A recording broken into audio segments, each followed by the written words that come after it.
Infosys provides world-class online IT training, staffing, and software testing solutions to customers worldwide.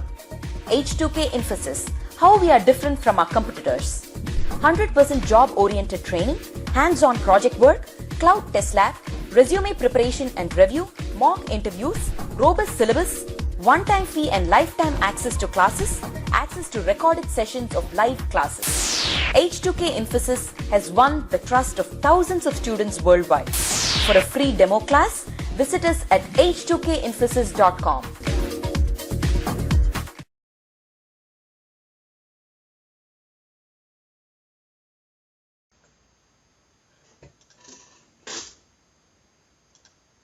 Alright, so do you guys hear me?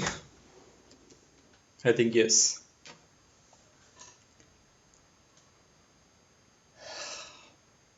Alright. Okay, so let's start up the class. I hope in the last class we stopped at one particular method, that is your toString method. Before even teaching what is a toString method, we will have some background and then we will come into what is a toString method. Okay. So let's go back. Once you start talking, let us know. All right. I have started talking right now. Do you hear me now, Saroja? Okay. So let us start right now. Yes, can you increase the font size? Yes, I can do that. Font.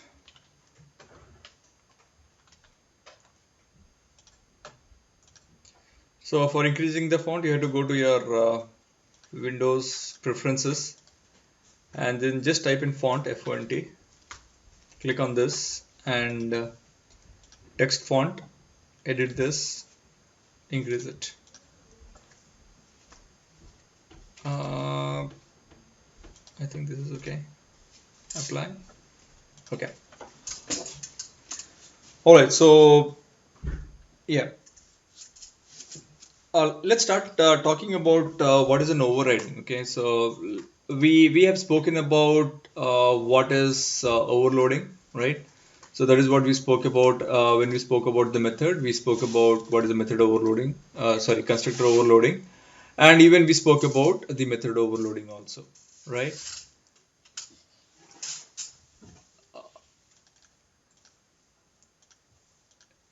Can anyone tell me, did we speak about method overloading or not?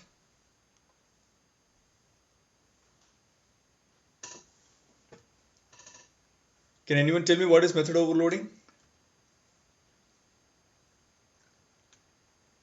Just a line, just one line.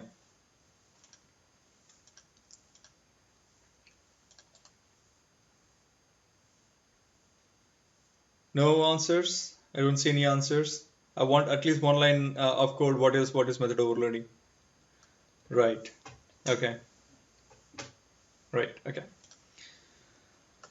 So where is that? Methods, method overloading. Let me go back and create a new package here and say method overloading. Okay. I just wanted to show you one thing. So for that reason, I just added this method overloading here. Okay. Okay, sorry, not method overloading. We'll talk about method overriding.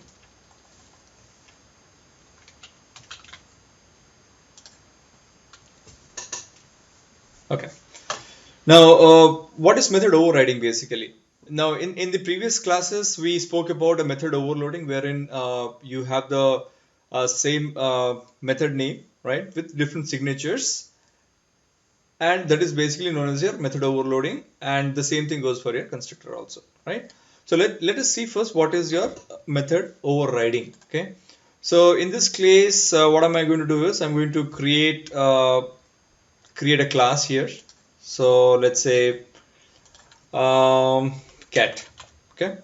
So I want to create a cat, and under the hierarchy, I'll be creating a cheetah, I'll be creating a lion, okay?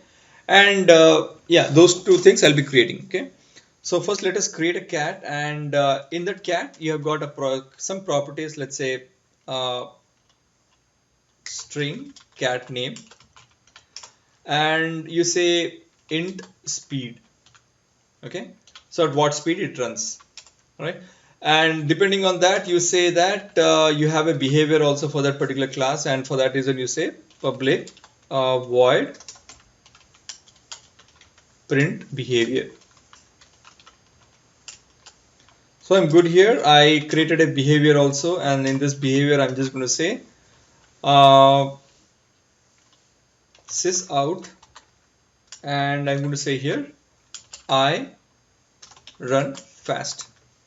Okay, that's all. I mean, as a cat, any cat, let's say whether he's a tiger or a cheetah or a lion, right?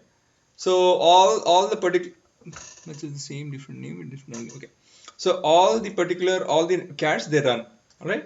So but some cats they run for fast, some cat okay, I'll just say I run. Okay, uh, I can run, but I know some cat can run fast, some cat can may run faster also, right? So what am I going to do is I'm going to create a new class here, new class, and I'm just going to say it as a tiger, and this tiger class is going to extend your uh, cat. Okay, so what am I doing here? I'm basically extending my class, okay, that is a tiger with a cat. Okay, that's what I'm doing, a basic inheritance here, right? So when I do an inheritance, I know that I can basically access all the properties of the cat here, right?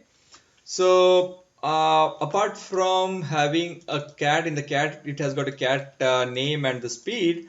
Let's say when I talk about a tiger, I say tiger has got stripes in his body, right? So I give a different features to it. I just say string strip stripe length, okay, stripe thickness, because all the tigers might be having some less thickness, they might be having some more thickness also. Okay, so and the other one, let me create a lion also, new class. Okay, let me create a cheetah, cheta, and the same thing goes here. I am going to extend this to a cat. Now I'm basically talking about a family of cats. Okay, so I created a cat, I created a cheetah. The cheetah is extending a cat. I created a tiger. Tiger is actually extending a cat as well, right? Now in the cheetah, I want to have some specific features. Let's say, let's for instance, let's say cheetah. Cheetah doesn't have stripes, right? So cheetah basically has got dots. So let's say uh, int number of dots. Okay. So I know that a particular cheetah will be having 100 dots. Let's say we talk about one more cheetah, one more variety of cheetah. He may have 50 dots in particular in his body. All right. So what am I going to do as my responsibility? I have to have a constructor here, and I have to initialize the particular variable here. So I basically say here, let me take this. So it's my responsibility again to initialize the value of your cat name and the speed also. So I'll just take up a constructor here and pass on the string cat name and int speed. So that means whenever I create any kind of cat family, I'll basically initialize it with some properties in it. Okay, so this dot cat name equal to cat name. Are you not using public static void main?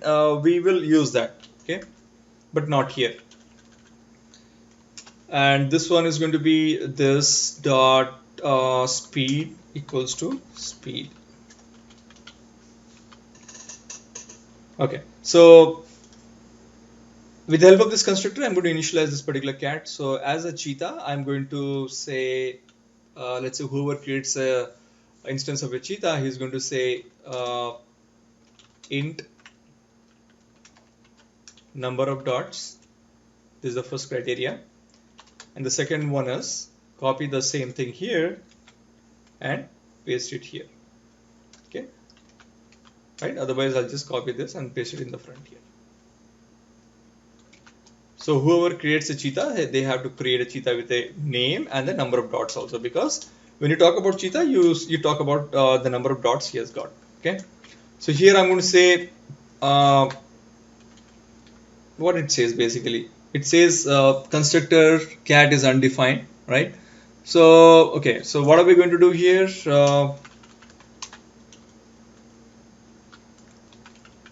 Go to the cat here. So let me just define a default constructor here. Okay, and let's just keep it as it is. Now from here, I'm just going to say super of which particular method. I know I'm going to call this cat, right? So I'm just going to give the cat name, comma, and speed, right? And I'm going to say this dot number of dots equals to number of dots. Okay, very simple things which I did here. I just created a cat, and under that I just created a cheetah, and the same thing goes here. Let me just copy the cat constructor here. Okay, and come to this tiger, and in the tiger I just say, so copy the name of this. Your screen is frozen. It's okay now. All right. So the same thing goes here. I just say the cat name or the tiger name and the string strip thickness. Okay. So remove this, and the same thing. If I go to the cheetah here, I can just copy this one and paste it in my tiger. And this dot strip thickness equals to strip thickness. All right, very simple. Here also it's very simple, very plain and simple. And depending on that, okay, now when you talk about cheetah here, I know that on the top of the hierarchy, okay, you have got the cat here, and you have got a print behavior here. Why we are having default constructor cat?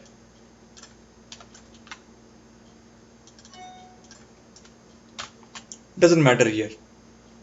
Okay, so if you have a default constructor there, that doesn't even matter. I had got a compilation issue because I didn't had any constructors here, right? For that reason, I had some issues here, right? If you can see here, the moment I removed a parameterized constructor, it says what? The implicit super constructor cat is undefined for the default constructor. So that means in your cat, there is no default constructor here. So define a constructor here. Okay, otherwise you just need to create a default constructor in your superclass. Now as a cat here, you have got a constructor with, I mean, you do not have a default constructor. So in your subclass, you have to create a constructor, and you have to basically, you can call this constructor. If you even comment this out, if you see here, it says the implicit super constructor cat is undefined, must explicitly invoke another constructor, right? So if you do not even have a default constructor here, you have to invoke your super constructor anyhow. Okay, because if you do not do that, you are not basically creating an instance of a particular class here at all. Can you quickly explain what super here stands for? Okay, I think we have already spoken about this. Let me even reiterate this again here. When you talk about super, you are basically initializing. That means you are calling a super class constructor to initialize all these values. Okay. Now what I can do here also, if suppose I'm having a default constructor, let me keep a default constructor here, and from this particular thing, right? So what I can do, I can say this dot cat name equals to cat name, and this dot speed equals to speed, right? Now for what reason I'm basically invoking this super constructor? Because already these two lines of code is already been written in your super class. over here, there's no point in writing it again. Okay, so for that reason, I'm basically taking the help of your superclass constructor to initialize the values. Okay, so what I can do, I can just comment this out, or let me just delete this and just call the super constructor here. Okay, and as you guys know already, even though you talk about invoking your this, okay, your invoking of your constructor should always be your first line. Okay, so that is what, if you see right now, you're getting a compile time error here. So this has to go to the first line here. All right, anyone has any questions? I think we have already discussed about this. So all right, is it pretty much clear? Yeah, thank you very much, Jairam. Just one more quick question. Mm-hmm. Can you go back to the super class, the cat class? Mm-hmm. Now in the cheetah class, you define the parameters for string cat name int speed, right? Right. Okay, so the parameter got picked out. So this got picked out from public cat string cat name int. Okay, int speed. Just okay, I got it. So you just extended the class cat, and it automatically picked up the parameter. Right, exactly. Okay, because if you see here, your cat class has got these two properties. I'm just muting you because I'm getting some disturbance. Okay, so the reason, because we are talking about extents, we're talking about inheritance here. So when you talk about inheritance, all the properties which are there in your superclass will be inherited by default in your subclasses. Okay, now if I, let's say, Mhm. There is a question why we are not initializing the cat name, speed, and the number of dogs. Why we are not initializing what? Name, speed, and the number of dogs. Uh, okay, we'll get into it. Okay, so slowly we'll get into it. My main motto is to talk about those things. All right, so just stay tuned. Can you briefly explain this? This in particular, if you do not use this here, right, you are basically accessing the local variable itself here.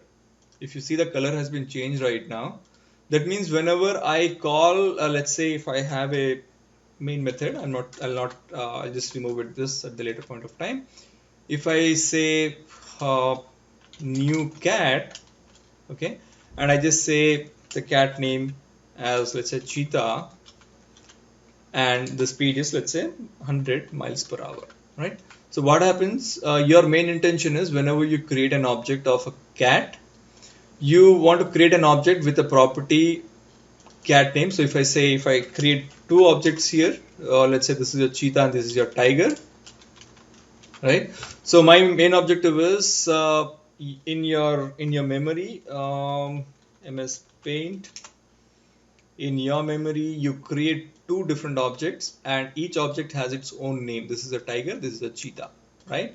Now if I do not use a this here, I can very well, if suppose the name of this particular variable, your class variable, sorry, instance variable is, let's say my cat name, right? So I say my cat name, so I can say my cat name. All right, so this is what right now what I'm doing. The moment I invoke this constructor, I take up this value, the one which I passed here, the cheetah goes here, and the same value goes, you are trying to take this value and assign it to the instance variable, right?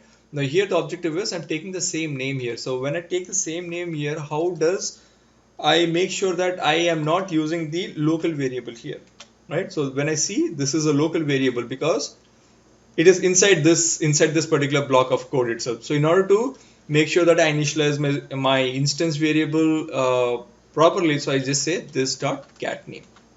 Okay, I would even suggest, if you can go with my previous videos also, you can just follow these steps as well.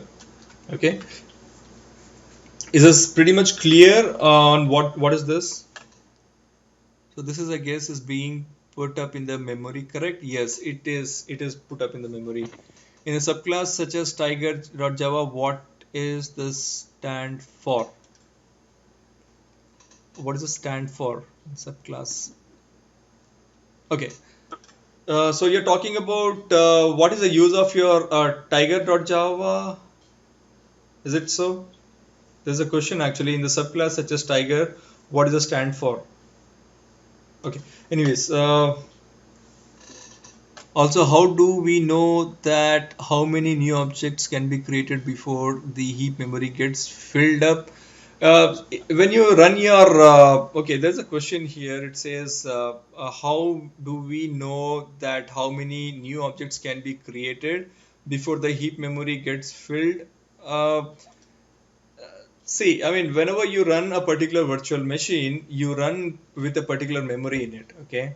So I can even show you that how to run a particular, how to, when you trigger a virtual machine, you can trigger it with a particular memory space as well. Okay. But as in Java, you have got the garbage collection concept. We'll still talk about those things. So just stay tuned. Okay. But yes, once your object is filled up, there is a mechanism to do a garbage collection in that case. Okay, we'll even I'll show you one thing wherein we will try to fill in the complete memory and we'll see what happens then. Okay, so we'll just have it probably in this session or in the next session as well. Okay, all right, it was an interesting question. So the question was, let's say this is a complete memory size. Okay, so this is a complete memory and I keep on creating objects here, right? I keep on creating objects. Someone is big object because yeah, someone is small object. So how do you create an object here? So you say new of a particular class, you create an object. So what happens when the complete memory gets filled up? Okay, so there is a concept that is a garbage collection. There is a thread. We'll talk about a guy who's going to come and basically remove all this I mean kill all these objects which are still alive, and he is going to free up the complete memory unless and until a next object comes into picture. Okay, we'll talk about those things in subsequent classes as well. Okay, so Jaya, mhm. I just want to, I have one confusion over here. If you can summarize it, Mhm. that constructor, Okay. for the cat class, right? There Mhm. is no default constructor, meaning what I mean by default constructor is no parameters. Right. Um, suppose that's why you got an error in one of the other child classes Right. or inherited classes Mhm. that saying that there is no constructor over there. Mhm. So if you have a constructor over here with empty empty parameters, Mhm. then the other class would not complain about it, right? It will not. Yes. Okay. Okay. So there should be at least a constructor In the super class. at least one, right? If suppose, let's say in your superclass, you have a default constructor, right? So in your subclasses, even though if you do not have a constructor, right, I have no problems at all. Because, okay, let me just, before even that, show you a couple of things here. Let's resume this topic here. So I commented out this thing. I commented out all the existing methods, which I don't even need it. Okay. And say it's very plain and simple class. You just have a cat. Let's not even talk about all these parameters also. I don't even need these parameters as of now. So I've got just a cheetah, and even comment this out. Even in tiger, comment this out. So it's a pretty simple, plain, simple classes. So what am I going to do? I am just going to have a default constructor. This I had it. And I'm just going to say sys out, and I'll just say I am a cat. Okay. Now, as we're talking about a family hierarchy, here I'm just going to say cheetah, right? And back. So I'm just going to say sys out, I am cheetah. And the same thing, it goes for your tiger also. Okay, so I'm just going to say tiger.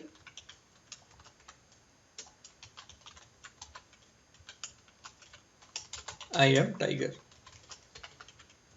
Pretty plain and simple.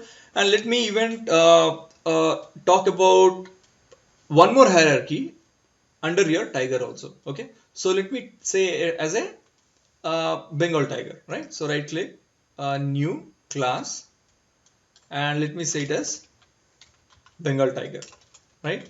So the guy who doesn't know what is a Bengal tiger, it is one of the famous tiger in India. They are in the eastern side of your India. So that's they said is a Bengal tiger. All right. So I just created a Bengal tiger here, and I'm just going to create. Okay. So this Bengal tiger is basically going to extend your tiger. Okay.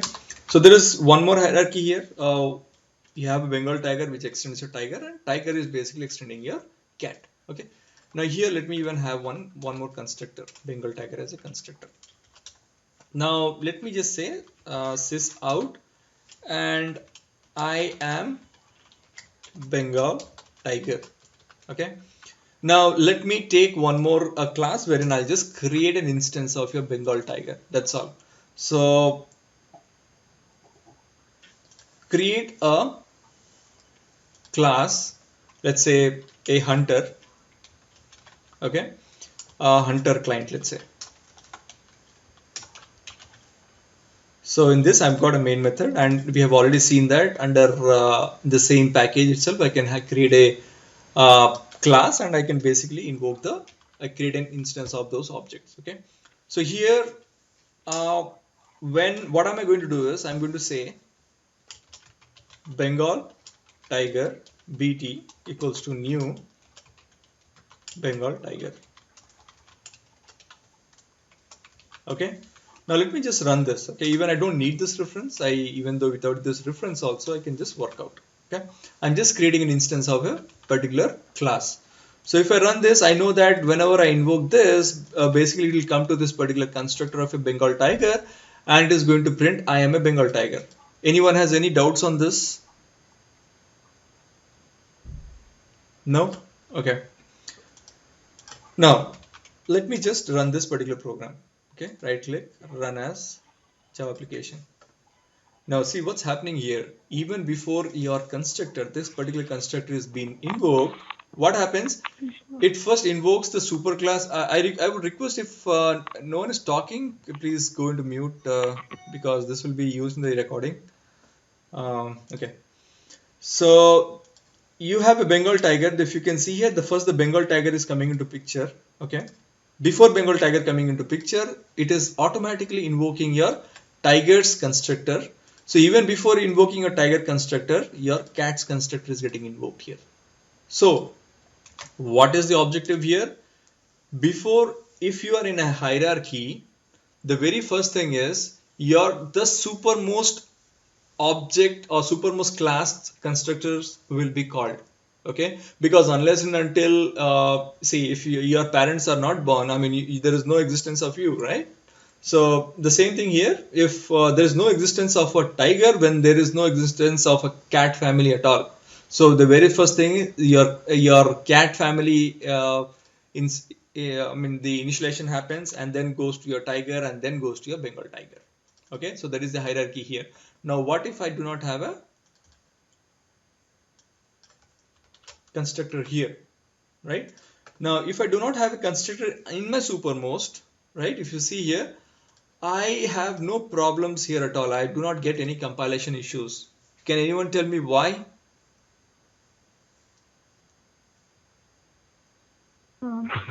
Because it initially starts with the superclass and it checks for the constructor there. If it is in the current one, then it finds the constructor and then it doesn't have to. No. Yes, I just got an answer saying default constructor. Okay. So here, thanks, Keith.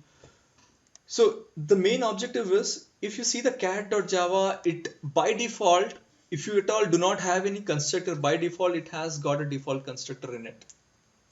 Okay. So every class will be having a default constructor unless and until if you define a constructor with an argument, let's say cat, and I'm just, okay, let me even comment this and uncomment this. Okay. And okay, let me just take this and take this out. Okay. Now let's see what do you see? I mean, already I'm getting some compilation issues, right? So I've got a cat here. It says it is giving some compilation issues, and as Bengal tiger, this tiger has got a default constructor, so it is not giving any compile time issues there. But if you see all the other hierarchy, it is giving me a compile time error here. Okay, so here objective is if you have default constructor, if you do not have anything, by default you'll be getting a default constructor. Just hang on for a while.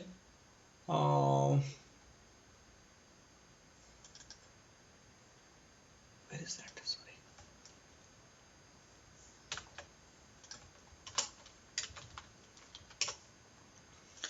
Okay, so let me comment this out and give me a sec, please.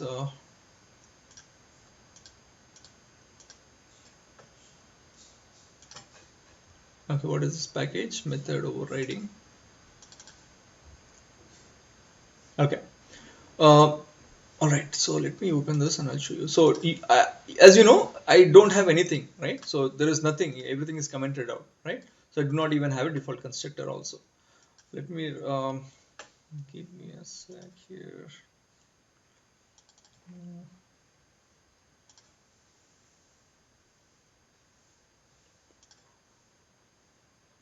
Where is that? Okay, so I've got a decompiler and I'm just going to drag and drop this to the decompiler, right? Okay, even in the decompiler you don't see that, right? But I'll show you somewhere in the Eclipse itself, right? If I double click this one, right, if you see here, somewhere here you have got a default constructor here, right? So this class, right, the cat,